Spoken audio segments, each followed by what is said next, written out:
Yo, so we back in here for another edition of F-ya-Motha. On this episode, we're going to talk about remorseful people, right? The lack of critical thinking. People that just do whatever that comes to their mind, and then later on in life, they want to have a sob story. Like we give a fuck when we don't. And this is all I try to stress in my podcast. It's a cynical podcast because it's a lot of people that think that, oh, well, I'm just living my life and it's not affecting anybody else. And then they come to us in some type of forum, platform or whatever, and they discuss their grievances and regrets. One thing that I learned in life, getting to the age that I've gotten to, is never regret nothing that you did, but to put thought in the things that you do so you don't have to backtrack to that bridge again, or you don't have to double back. Plus, on top of all that, we don't give a fuck. We don't want to hear it, right? So we have right here, I'm going to show y'all the video, then I'm going to cut back. I've lost my whole family, and it sucks.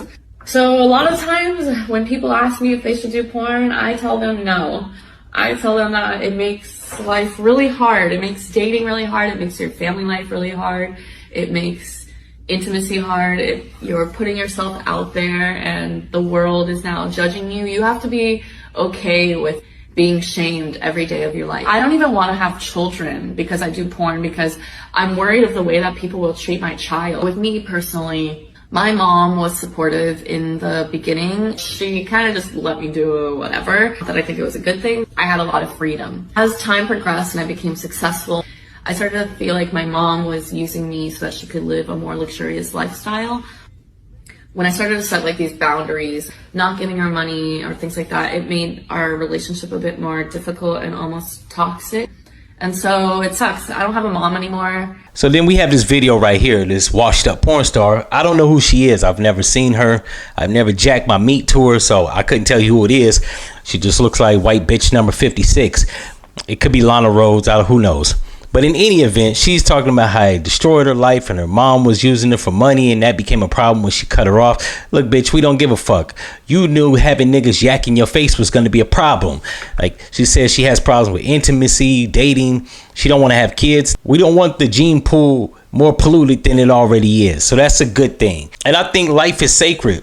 But when you are a certain person that does a bunch of salacious shit and it comes back to bite you on the ass, yeah, we don't need an offspring of you walking around, because you were a moron when you were here. So we don't need your kid here. And she says she tells other girls not to do porn, which I guess is a noble act. But it's like, bitch, you could have avoided that shit. This reminds me of Mia Khalifa, the Indian chick. I think she was Indian or she was some type of Arab. Bitch did all that porn, got banned from her country, and then wanted to come back later on, probably like 10 years later, talking about she regrets doing porn. We don't give a fuck, bitch. Kill yourself. And then we have this video of this old black lady. I'm gonna let y'all see this video, then I'm gonna cut right back. Why did I divorce my husband?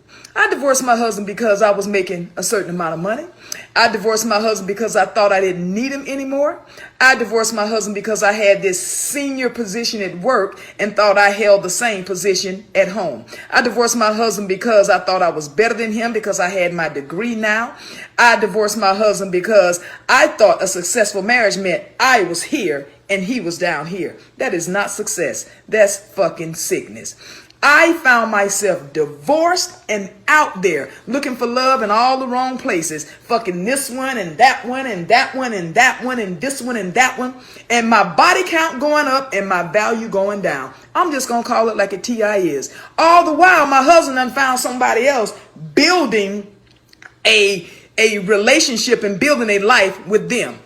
I should have stayed married to my husband. I felt like I was on this dark road with no street lights, pitch dark, and I couldn't find my way and didn't know which way to go. I felt lost. I felt like I was walking barefoot on that dark road with pebbles and hot rocks sticking my foot. I felt hurt. I felt alone because every time he and that one and this one and that one left my bed, I was alone all by myself. And which was supposed to be soft and comfortable for me, my pillow, it was now filled with tears. I should not have left my husband. So then we got this black bitch that said that she thought that she could do better. She made her own money and she didn't need her man. But then her man moved on after they divorced. And he got a bitch that appreciated him. They started a business. They started to blossom, had children.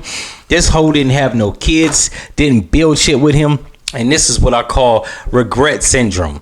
This is another bitch that could have put critical thought into what she did before she did it, but she didn't, and now she's a 50-some-odd-year-old bitch that's lonely, right? We don't give a fuck. Your pillow's gonna be full of tears. Bitch, I'd suggest you get some Dawn or some Tide and wash it out. Because, yeah, like, this is the stuff that the red pill community be talking about. And while these niggas with this passport shit is, you know, just like these basically struggling niggas to get pussy.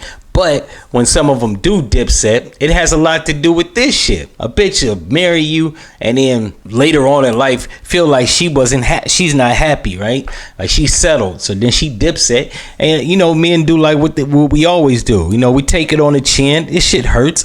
But we, you know what I'm saying, eventually we come back and we get our shit together and we move on.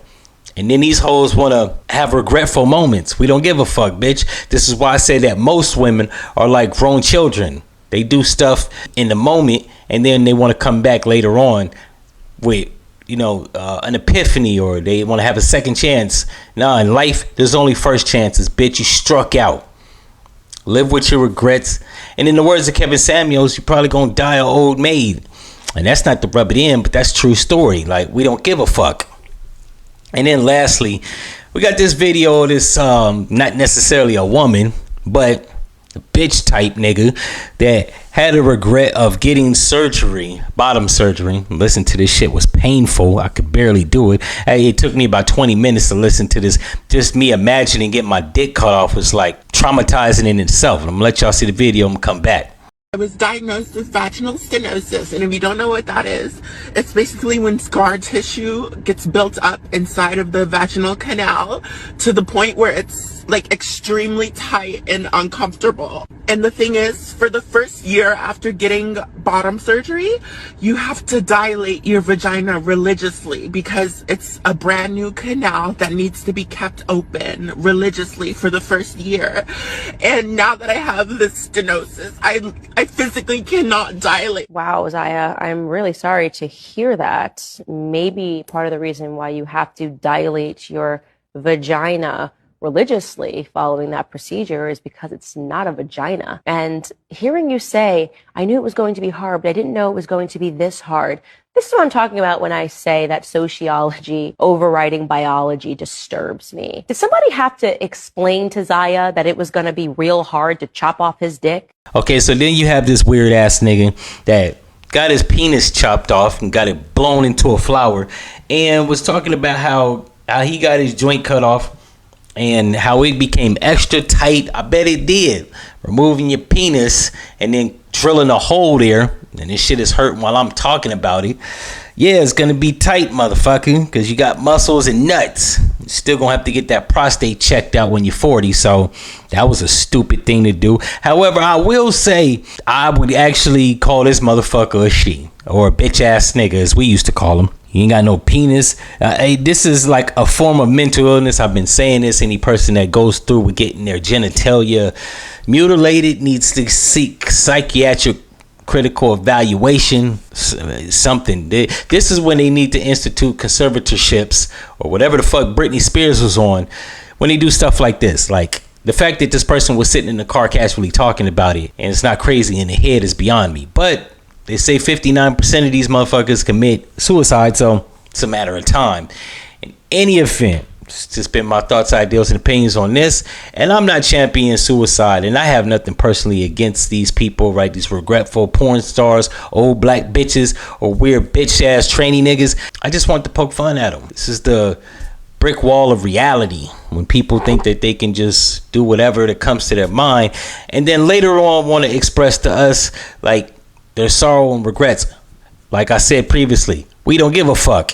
In any event, if you like this episode, subscribe, click the notifications, share on all social media platforms, and tell your friends about me. And once again, I'm out. No.